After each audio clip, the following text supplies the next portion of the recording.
Today's video is sponsored by Wormwood and Dispel Dice. Behold some of the most beautiful dice I've ever laid eyes on. Wormwood and Dispel are at it again with these incredible new elemental dice sets. Wield the power of water, fire, and space to defeat your foes and roll nat 20s all day long. But where will you keep your amazing dice? Why, a dice vault, of course. You will be able to pick between ebony or cherry dice vaults that will represent the element of your choice through beautiful inlaid work or laser-etched version of the original custom design. Personally, I'll be going with the ebony dice vault with lightning. It's pretty badass.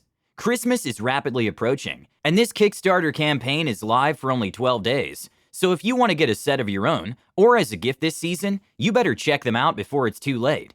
And now what you're here for. Joined a Homebrew Fallout D&D for fun, but got radiation poisoning instead. A few years ago, I met a DM who was a friend of my partner at the time. I had mentioned that I always wanted to do a campaign set into the universe of Fallout with a group of friends, but that was a bit hard to nail down, but never found anything that worked. I talked with DM and found out this was a Discord D&D group. I've done LARPs and tabletop D&D and games like it for years, but never anything online, so I figured I'd give it a shot. After our first meeting, I asked if I could invite a friend of mine into the campaign, as she had also wanted to do a D&D in the world of Fallout, but had my same issue of never finding much of anything that held much water, and DM said that was totally fine. So me and my friend, I'll call them Android from this point on, joined next session. They had as DM really wanted to actually try implementing a core D&D system. To explain that a small bit, DM had never actually played any sort of D&D system or any role-playing game outside of, well, I guess I'd call it sandbox RP. So wanting to take it to the next level, and perhaps try running a campaign and improve his skills for his players and himself, asked me and Android to help, and I quote, bring some stability to my sessions. And he already knew how to bring us both into the sessions I see with no issues. That was a red flag both of us missed. More on that later, as it came back to hurt everything and everyone involved. Good intentions, am I right? I was a BOS Pathfinder masquerading as a caravan merchant with her partner, who had just arrived into the town after being informed that there was a possible sighting of either some serious old world tech on the loose, or perhaps a new Enclave flying battleship spearheading a scouting run. Well, let me tell you, my gal found the massive spaceship just parked roughly 15 miles from the city, and called in to confirm the sightings were accurate. Orders were then given to her to just go into the city and gather information, play the part and keep a nose to the ground if the BOS were going to need to go in force if needed. So that's what I did, and my follower drove us up to the city gates. Now I was told this whole campaign was going on for a few years, so the other players would have more gear and resources. You know, just normal progression sorts of things. So the party that had been playing for a few years having a flying fortress for traveling the wasteland? Sounds fine to me. I'm not going to be mad about rule of cool in a homebrew Fallout campaign, and DM had been fully clear on how much the other players may have when we joined. So back to the story. That is where DM turned the spotlight to Android. Android was a doctor in a small medical clinic in this town. She was a rundown android barely capable to keep working. She had a daughter that she adopted who was her helper in the clinic. The beginning goal of her character was to keep herself alive and serve the people in the small town, as her character cared a whole lot about the humans who were living in that small neighborhood. For the intro scene, she was presented in her clinic, helping her usual clients and telling thugs to stop bothering her for money. That is where the party met her and bullied away the thugs pestering her business. By this point, my character, I'll call her Alpha Whiskey from this point on, and her partner Baker had rolled up in our APC, as both Android's clinic and the rest of the party were standing in the middle of the road, arguing over them wanting to kill one of the thugs, who had just tried to extort her clinic. Well, when they saw the APC rolling up, when Android looked away for but a moment, they executed the thug without a second of remorse. This would cause a few issues soon after. Now, all of us could see one another. We had me and my +1, Android and her +1, and the party who I'll list below. 1, a hybrid dragon and vampire with +5 followers, who she RP'd as and swapped with while PMing the DM when one character wasn't in the limelight. I'll call her Uno, more on that later. 2, a half-demon vampire lord with +8 followers. I'll give him the name of Edgelord. 3, a full demon with a heart of gold with only +1 follower being his wife. He will be called Goku. And the best for last. 4, an Arctic seal who is a demigod. I shall call him Seal. So for some people they might not want to just GTFO and leave for many reasons. as by this point from the actions of all three people just straight up murdering a thug for demanding money might be a bit murder hobo-ish, but this is in the Fallout universe mostly. And morals are kind of a thing of the past when the world has been bathed in the wrath of nuclear war. But then pointing the gun that murdered the thug at the doctor for talking shit, and defending a raider's actions is a bit overkill. Android was programmed with the Hippocratic Oath, so not wanting to cause harm is paramount. Sadly, that seemed to be not understood, but the DM stepped in and told Edgelord to cool it. I see, as his actions were drawing quite a few eyes from the other NPCs watching the party threaten one of the only doctors in town. Thankfully, the tension of the moment was broken by Seal clapping his hands inside of his hover stroller, and making a noise with a soundboard of a seal going, "Ah!"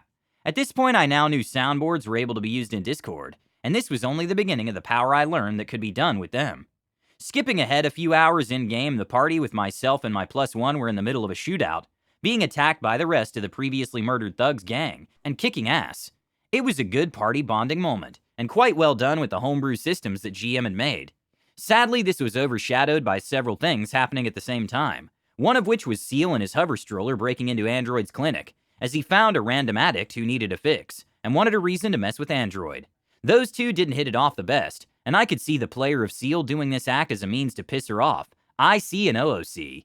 He not only breaks down the front door with his monstrosity of a hovering thing, but then proceeds to wreck the whole clinic in search of drugs for the guy.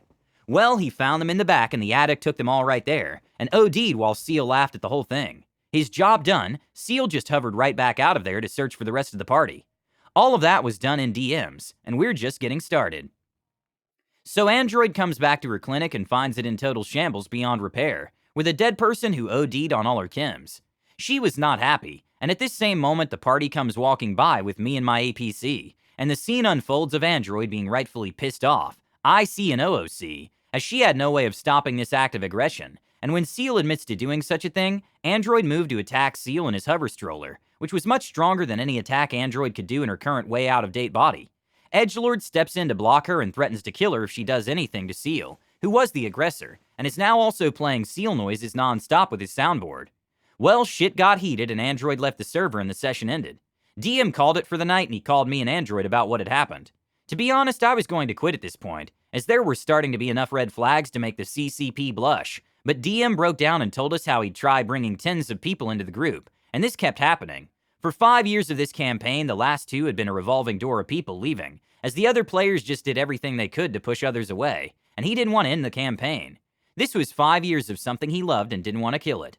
Against my better judgment, me and Android said we'd help him.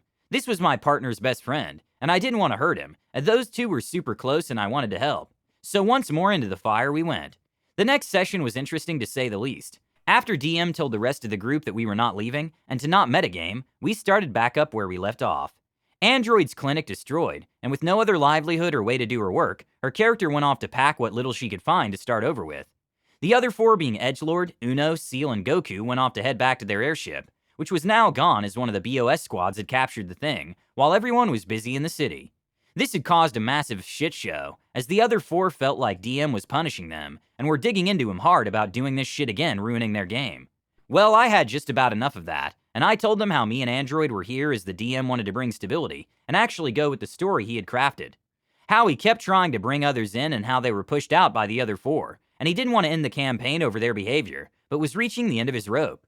DM explained this wasn't a punishment for their actions, but a part of the story he had crafted, and now with these new players it was the perfect time to get things back on track.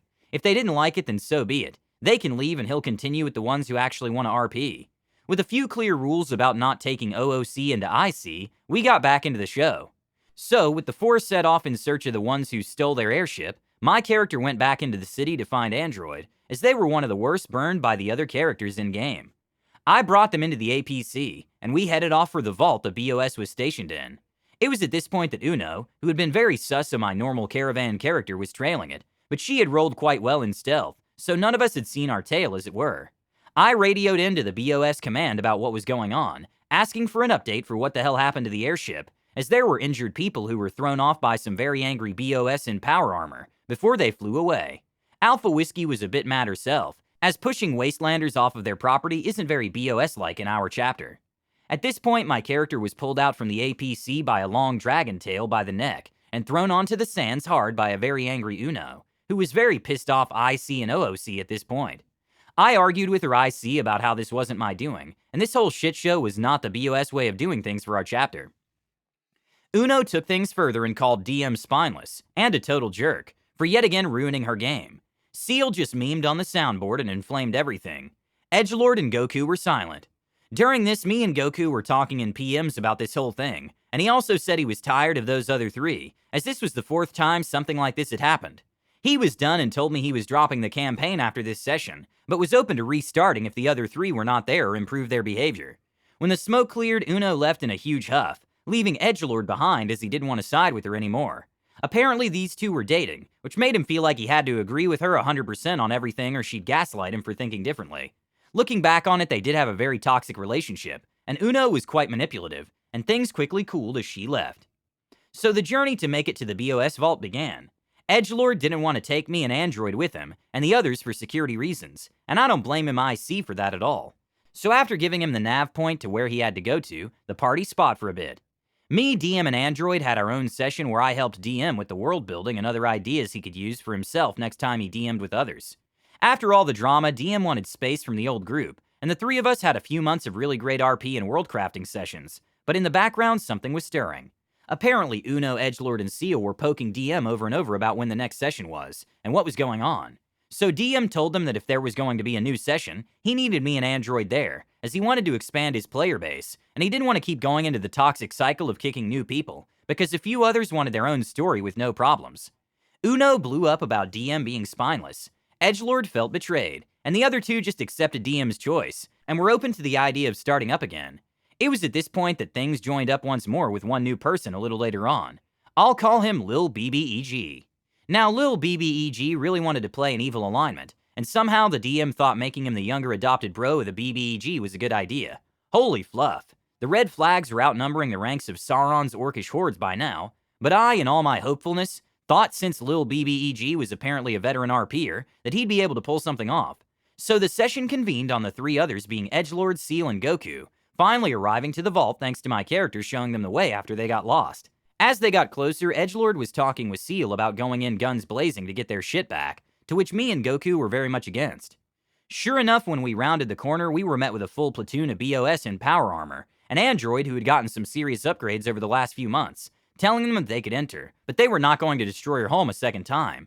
Seal and Edgelord took this as a massive offense. OOC, it seemed, as the RP broke there, and both of them went on a rant of how was it fair that now there were NPCs and a character they had hurt now in a position where they were at a disadvantage. DM brought up the point that they had been ravaging the wasteland for months, I see, so factions and NPCs gearing up for such an event such as them showing up was only natural. Seal lost his shit at that, saying his actions couldn't have caused all this, and that this was just DM trying to railroad the story again. Goku brought up the point that Seal was the one who wanted to start this back up more than any of them, and if he didn't want to follow the story, then he was free to leave. After assaulting us with his soundboard, he was kicked from the server. Edgelord was more tactful about his leave from the group, and just said that his airship wasn't worth the hassle, and turned around and left, leaving the Discord soon after. Now, with 3 of the 4 original players gone, the sessions got back on track and were amazing for the next month or so, until Lil BBEG joined in. I thought the Yoda dying and Seal noises soundboard were bad. I was not prepared for what took that spot. Heading down to the ruins of New York by the orders of the BOS to find and secure a vault deep under the city, containing a Gek, among other things, was when Lil BBEG joined the server, which instantly made Goku both annoyed and worried, as apparently DM had added Lil BBEG before the sessions, and the group vote kicked him after they found him too toxic. Hold on to your butts, people, it's about to get windy. Lil BBEG would constantly interrupt other RP, and if he wasn't there, he loved ranting and saying insanely offensive things. You know, just a wonderful Call of Duty lobby whenever things got into actual RP, and loved rustling chip bags and crushing soda cans when he wanted to have attention. After about a month and a half, everything just exploded for the last time, before I finally stepped away. Apparently, DM had been having a session with some of the old group, and a few others, and that went nuclear when Edgelord was added much to Uno, not wanting him nearer. Well, Edgelord accused Uno of posting nudes and using her body to seduce him, DM and any other man to get her way. Whether this was true or not, Uno got kicked from the other session, and dropped so much PMs to the DM that he just shut down and closed off of himself, as DM for the last few years. The Fallout campaign I joined to have fun was killed by constant infighting and others, in my opinion, abusing DM emotionally to get their way. In my book, DM wasn't a bad guy. He just had a huge heart and people took advantage of that. Since then, I've been RPing with others, and I'm even being a DM for the first time, with a close few friends, and this experience is what kept me for the last few years from being a DM. Honestly, I'm glad I went through that, as I got a bunch of skills on spotting issues before they explode. But damn, was it one mess of a shit show. I actually didn't know that you can use soundboards on Discord. Playing with a person like this? New fear now unlocked. Tell us about your worst games and players in the comments below. Don't forget to subscribe to our channel, All Things D&D. Stay tuned for more amazing Dungeons & Dragons content.